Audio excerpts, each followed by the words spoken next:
Hi, Heart. Welcome to Kitchen Superstar. Hello, Bella. Welcome to Kitchen Superstar. Sit. Okay. Thank you for guesting here. Makasama natin ngayon ang 3 sa 4 na cooks na naiwan dito sa Kitchen Superstar. After tonight, isa sa kanila hindi na mapapasama sa ating final 3 para sa ating final showdown dito sa Kitchen Superstar. So, yeah, it's up to us. They'll be cooking your favorite ingredients. They made 3 dishes out of your favorite ingredients. So now, we will judge them. Okay? Alright. We're hungry. Let's do this. Simulan na natin ang pinaka-paborito namin ni Chef Boy na part ng Kitchen Superstar, ang kumain. Yes. Ting, please come in.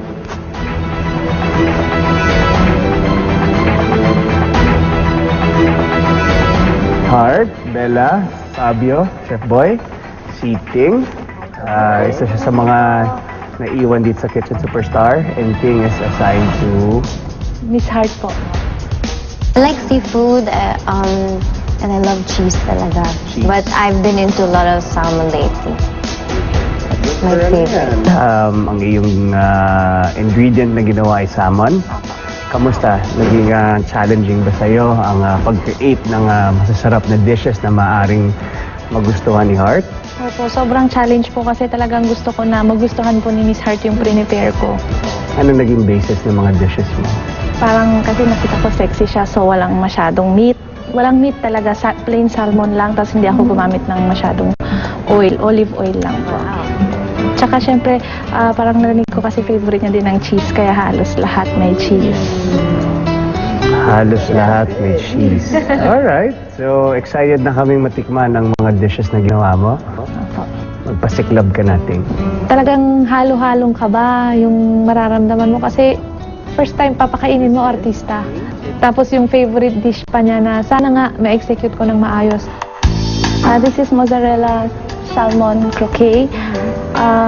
I used potato po, mashed potato para mabind ko yung mga ingredients. Tapos meron siyang tomato sauce sa ilalim. Tapos with a side dish ng fruit Caesar salad. Side dish, meron siyang mango, cucumber, and cherry tomatoes and lettuce.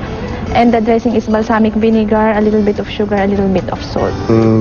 Breadcrumbs mo, anong ginamit mo? Japanese breadcrumbs. Yes, guys.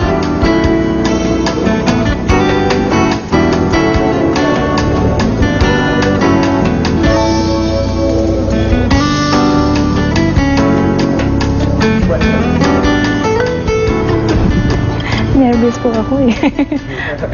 You mixed it with Mashed potatoes, a bit of carrots, a bit of parsley, and it's very good. What's and and cream cheese Because it's not just inside. plain, because usually when you eat in restaurants, when you order this, just salmon, and usually they just put everything on top. But this seems like you put everything together. There's cream cheese pa po pala. Yes, wow, it's really good. What's nice with your dish, Ting? Nagmumukha siyang crab cake. Hindi naghiwa-walay yung ingredients mo. It's so good. Good job, Ting. Super sarap. Perfect diet food, yes. Wow. I've never been served ng salmon like this. It's always na a thick slab of salmon and then other stuff around it. Galing. So she was able to mix so many different ingredients inside. So nung tinitikman na nila isa-isa, Yeah, masarap. nakakatuwa naman yung reaction nila na nagustuhan talaga ni Heart na naubos niya yung isang buong croquettes. Tapos pati si Fabio at saka si Bella na supposed to be hindi naman yata dapat mag-react dun sa dish na niluto ko. Nagkaroon din sila ng positive comments na talaga namang nakakatuwa. Ting, good indicator. Si Heart, hawak pa rin yung fork niya at inuubos niya yung salmon croquette mo. Inubos na niya. So far. Next dish is the salmon penne pasta in cream cheese sauce.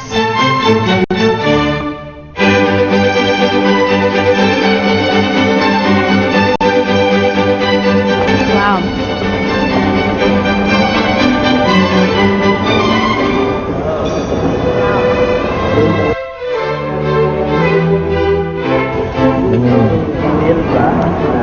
So, niluto mo yung salmon separately? Hindi po. Bale, sinama ko na po siya habang sinusote ko po yung other ingredients. I can feel it because even if it's pasta, you could still, the distinct taste of salmon is there. So it's really good. It's very good. At para kay Heart, ang salmon penne pasta ni Ting hindi lang pang dine-in, pang take-out pa. Can I bring this home? Kasi pakainin ko kay Mr. Matsunaga. Baka po sa akin ma-inlove joke po. Don't worry, sabihin ko ako gumawa. Para mas lalo ma-in-love sa akin. Yes, it's our little secret. Up next, The way I see your tempura, mas mukha siyang ebi fry than ebi tempura.